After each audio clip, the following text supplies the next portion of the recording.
योग कुंडलनी उपनिषद तृतीय अध्याय।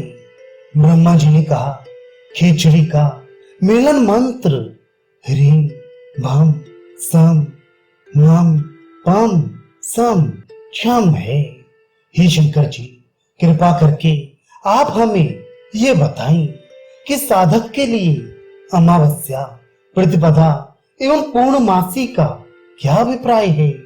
आत्मदर्शन के समय साधक की दृष्टि का वर्णन, आत्म अनुसंधान की साधना के प्रथम चरण में साधक की दृष्टि एवं स्थिति, प्रकाश रहित अमावस्या की द्वितीय चरण में प्रतिपदा अर्थात अल्प प्रकाश की तथा तृतीय चरण में पूर्णिमा पूर्ण प्रकाश की होती है। वही कल्याण की स्थिति है। जब मनुष्य कामनाबद्ध होकर विषयों की ओर दौड़ता है, उस समय विषयों को प्राप्त करते हुए कामनाएं बढ़ती जाती हैं। इसलिए विषय और कामना दोनों से अलग होकर आत्मा में ध्यान लगाते हुए ही विशुद्ध परमात्म भाव की प्राप्ति की जा सकती है। अपना हित चाहने वाले को समस्त मिथ्या विषयों को छोड़कर शक्ति कुंडलनी के मध्य में मन को स्थिर करके उसी में स्थिर रहना चाहिए। मन से मन को देखते हुए उसकी गतिविधियों का निरीक्षण करके उनसे मुक्त होने को ही परम पद कहा जाता है। मन ही बिंदु ईश्वर है और वही जगत प्रपंच की उत्पत्ति एवं स्थिति का मुख्य कारण है। जिस प्रकार दूध से घी निकलता है, उसी प्रकार मन से बिंदु प्रकट होता है। जो भी बंधन है मन में है, बिंदु में नहीं। जो शक्ति सूर्य और चंद्र अर्थात एड़ा पिंगला नाड़ियों में स्थित है, वही बंधन कारक है। ये जानकर उन ब्रह्मा विष्णु रुद्र ग्रंथियों का वेदन करके प्राणवायु को सुषुम्ना में गतिमान करना चाहिए, जो इन दोनों के मध्य में स्थित है। बिंदु स्थान में प्राण को रोककर वायु का निरोध नासिका के द्वारा करना चाहिए। बिंदु सत्व एवं प्रकृति का विस्तार यह प्राणवायु ही है। षट चक्रों को जानकर उसे भेद कर सुखमंडल सहस्त्रार चक्र में प्रवेश करी। मूलाधार, स्वाधिष्ठान, मणिपुर, अनाहत, विशुद्ध और आज्ञा, ये 6 चक्र कहे गए हैं। गुदा स्थान के समीप मूलाधार, लिंग के समीप स्वाधिष्ठान, नाभि मंडल में मणिपुर, हृदय में अनाहत, कंठमूल में विशुद्ध चक्र एवं मस्तक में आज्ञा चक्र स्थित होता है।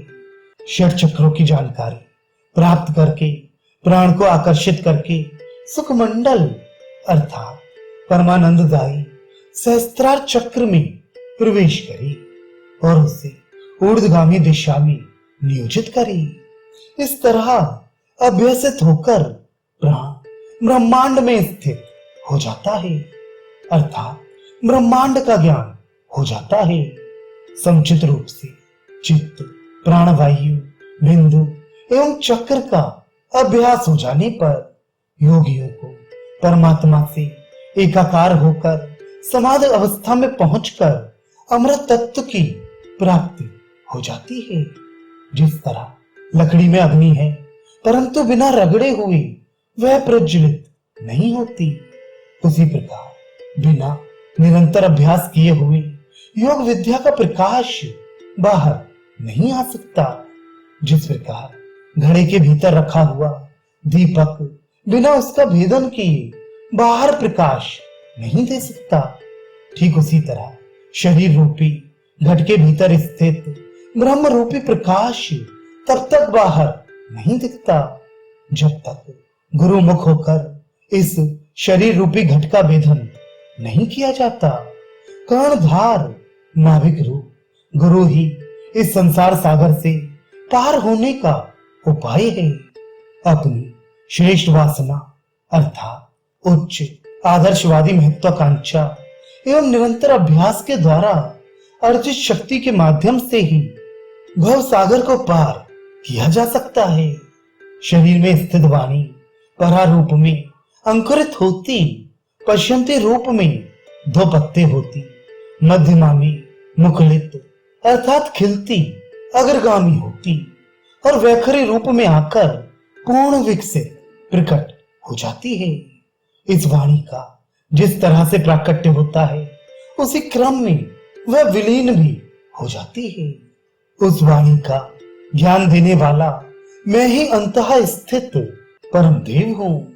इस तरह निश्चित रूप से समझकर जो उसके अनुरूप आचरण करता है उसे अच्छा या बुरा कोई भी शब्द कह दिया जाए तो वह व्यक्ति उससे प्रभावित नहीं होता।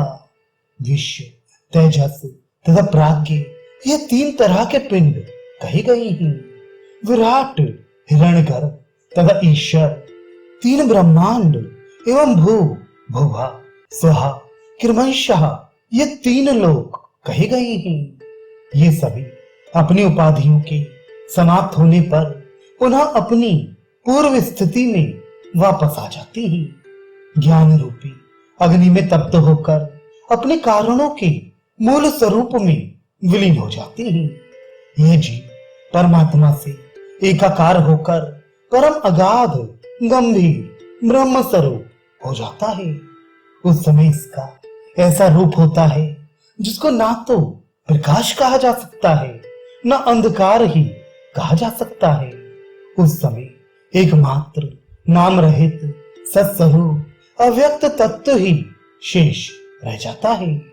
उस मध्यस्थ अंतःकरण में स्थित आत्मा का कलश में स्थित दीपक की तरह ध्यान करके आगे भी निरंतर अंगुष्ठ मात्र धूम रहित ज्योति स्वरूप प्रकाशमान शाश्वत और अविनाशी आत्म तत्व का अंतःकरण में ध्यान करते रहना चाहिए।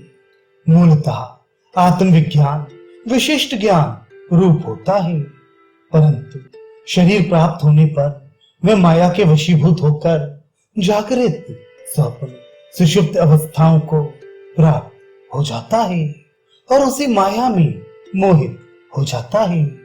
जब जन्म जन्मांतरों के पुण्य कर्म उदित होते हैं तब मानव अपने दोषों को जानने की इच्छा करता है। तब वह सोचता है कि वास्तव में मैं कौन हूं एवं दोष रूप ये संसार कैसे प्राप्त हुआ है। जागृत एवं स्वप्न अवस्था में तो मैं ही कर्ता के रूप में व्यवहार करता हूं, परंतु सुषुप्त अवस्था में मेरी क्या गत होती है। इस तरह चिंतन करते हुए अपने रूप पर विचार करता रहता है। जिस प्रकार रुई का ढेर आग पाते ही जल जाता है, उसी प्रकार चिदाभास के प्रभाव से सांसारिक ताप से तापित अज्ञान समाप्त हो जाता है।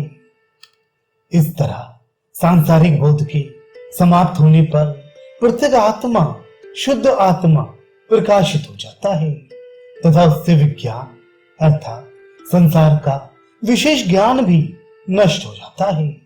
इस तरह क्रमशः मनोमय तथा विज्ञानमय के पूर्णतः नष्ट हो जाने पर घट के भीतर रखे हुए दीपक की तरह अंतः प्रकाश रूप आत्मा ही अंतःकरण में प्रकाशित होता रहता है। इस प्रकार से नित्य प्रति जो आत्मज्ञानी आत्मा का ध्यान करता है तथा मृत्यु के आने पर भी स्थिर चित्त होकर उस पर ध्यान लगाए रहता है, उसे जीवन सांसारिकता से मुक्ति मिल जाती है। वही विज्ञानी है, धन्य है और वह कृतकृत्य हो जाता है। जीवन मुक्त साधक का अंतिम समय मृत्यु आने पर वह शरीर रहते हुए जीवन मुक्त एवं शरीर समाप्त होने पर उसी प्रकार विदेह मुक्त हो जाता है। जिस प्रकार वायु उन्मुक्त आकाश में स्पंदन रहित होकर प्रवेश कर जाती है, जो आद अंत रहित नित्य अव्यय और महान है तथा जो अटल है एवं शब्द स्पर्श रूप रस गंध आदि पंच महाभूतों से रहित है। वही विकार रहित परम पवित्र ब्रह्म ही अंत में शेष बचता है। यही उपनिषद रहस्य है।